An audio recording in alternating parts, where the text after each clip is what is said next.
আমরা সবাই জানি যুক্তরাষ্ট্র একেবারে সরাসরি ঘোষণা দিয়েছিল ইরানকে তারা নেতৃত্ব শূন্য করে দেবে এবং এই উদ্দেশ্যে তারা বোমা হামলা দিয়ে ইরানের সেই সময় শীর্ষস্থানীয় নেতা আয়াতুল্লাহ আলী খামেনিকে নিহত করলো তার পরিবারের অনেক সদস্যকে নিয়ে এবং সেখানে ছিলেন তার দ্বিতীয় ছেলে মোস্তফা খামেনি। তিনি আহত হন। আহত হওয়ার পরে তিনি কোথায় কিভাবে আসেন ইরান কিছুই বলেনি এ ব্যাপারে। তবে মার্চ মাসের দিকে একটা ইঙ্গিত দিয়েছিল তিনি জীবিত আছেন। এখন পর্যন্ত তিনি কোথাও কিন্তু কোনো সভা সমাবেশ বা কোনো আলোচনা তাকে দেখা যায়নি।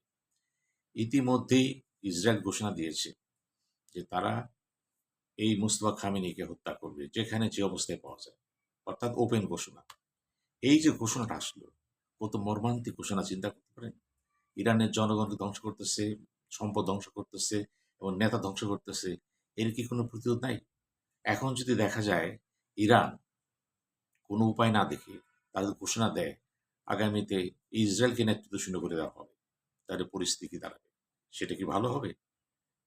বোঝা মুশকিল। তবে দেখা যাক, ইরানকে শেষ পর্যন্ত হয়তো এরকম কঠিন পদক্ষেপ নিতে হবে। ধন্যবাদ।